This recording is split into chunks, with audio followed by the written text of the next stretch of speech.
Before we start, subscribe if you're tired of surface-level advice and want to truly understand human psychology, emotions, and behavior. Like this video and comment awake if you've ever felt trapped inside your own mind.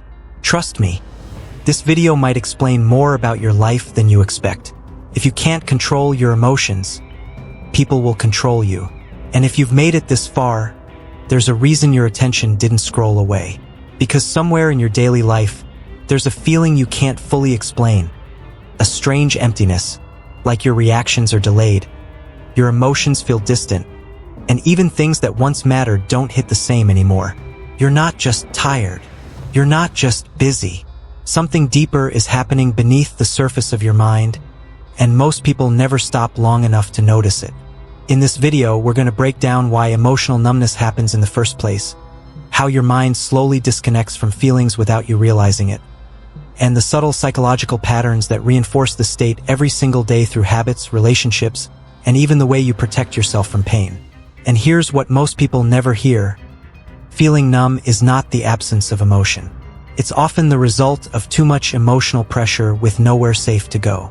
By the end of this, you'll understand the behavioral and psychological mechanisms behind this state, why it happens to people who seem completely normal on the outside, and what actually keeps it alive far longer than it should.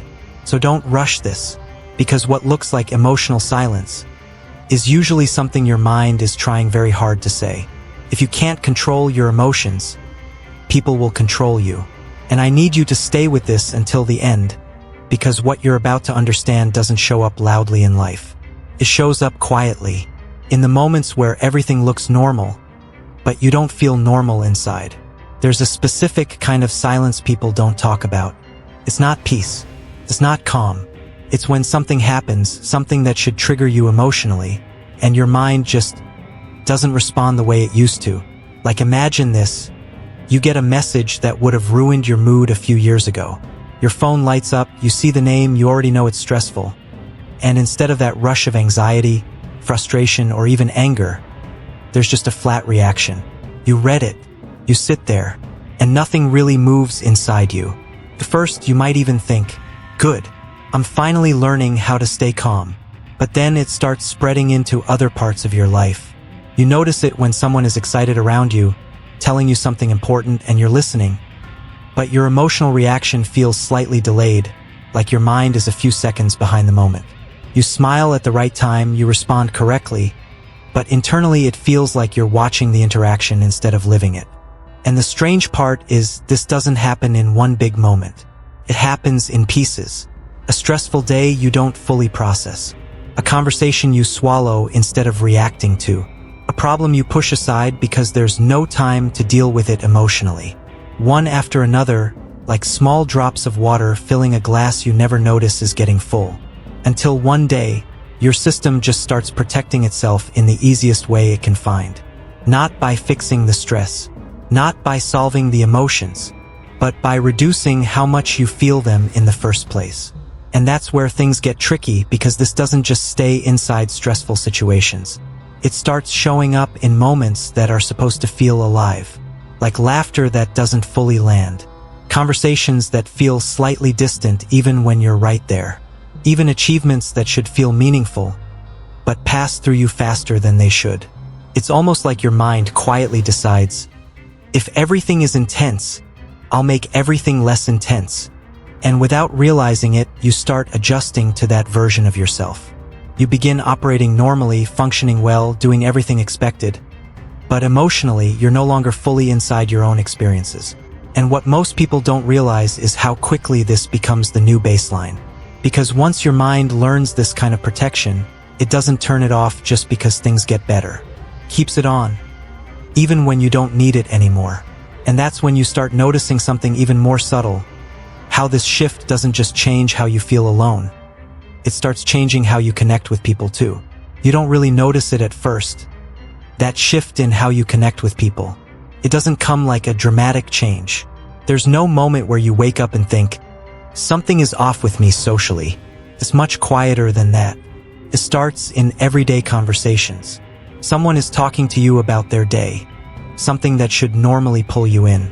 Maybe a friend is excited about good news, Or someone close to you is venting about something stressful, and you're there, physically present, nodding, responding at the right times, but something feels slightly out of sync. Not wrong, not empty, just distant in a way you can't easily explain. It's like there's a thin layer between you and what's happening. You still understand everything. You still know what to say, but the emotional pull that used to naturally connect you to people feels weaker, like the signal dropped just a little. And the tricky part is you adapt to it without realizing. You start learning how to perform presence. You reply correctly. You use the right expressions. You even laugh when it makes sense.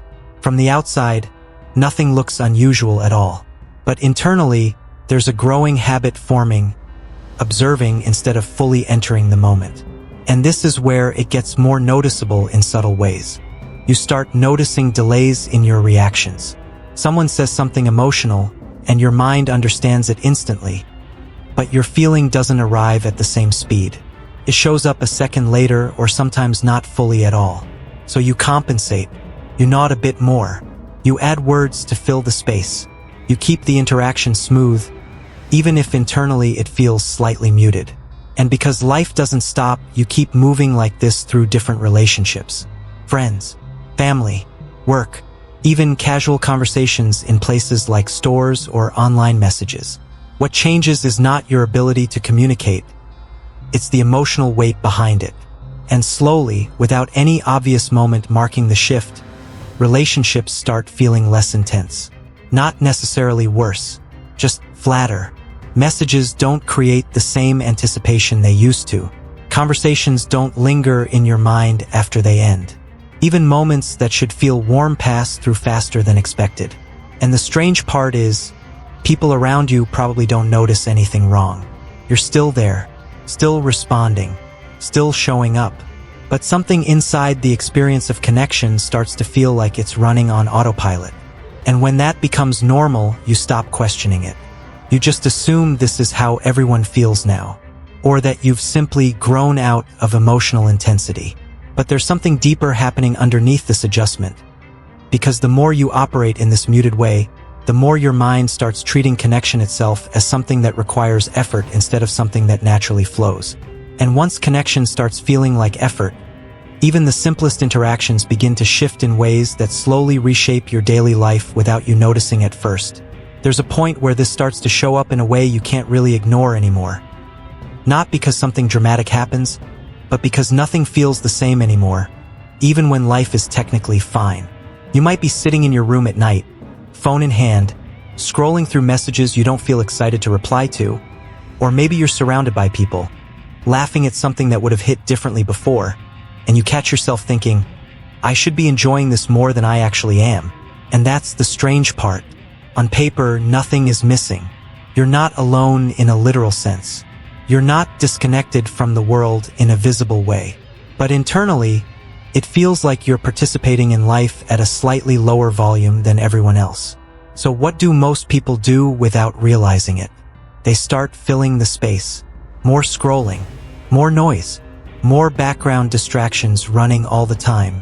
Not because it's enjoyable, but because silence starts feeling too noticeable.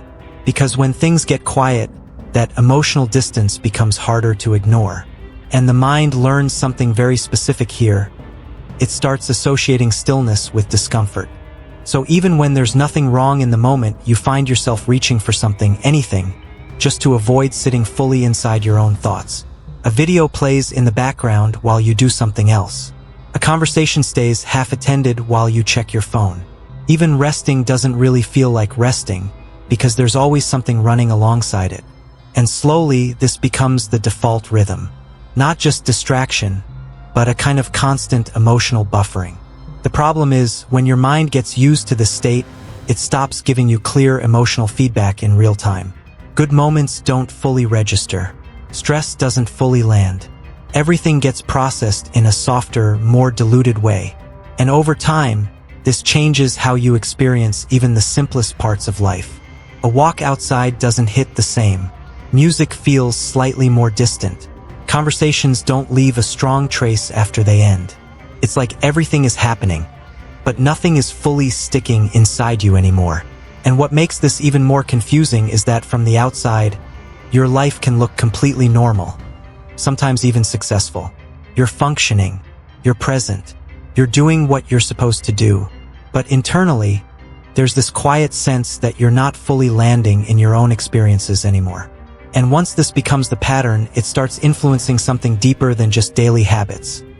It starts shaping how your mind interprets meaning itself and what it even expects from emotional moments going forward. And maybe the most important thing to understand is this: what you've been feeling isn't just nothing. It's not a personality change. It's not you becoming colder or less capable of connection. It's your mind adapting to everything it couldn't fully process in real time.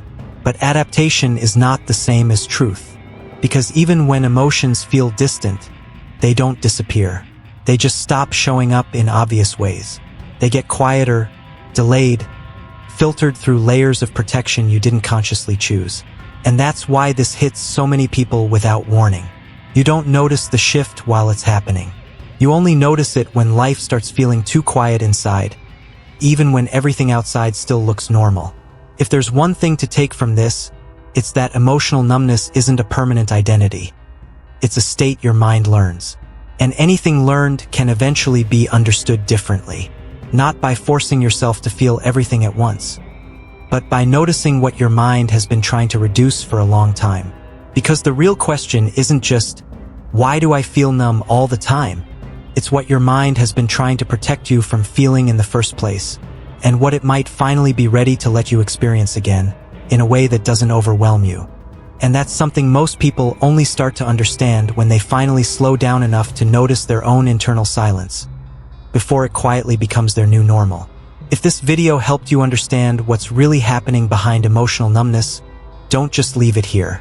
Subscribe to the channel for more content on psychology, human behavior, relationships, personality, and emotional patterns that shape how people think and feel every day. Leave a like if this made you reflect on your own life, and drop a comment telling me what hit you the most. I read them all.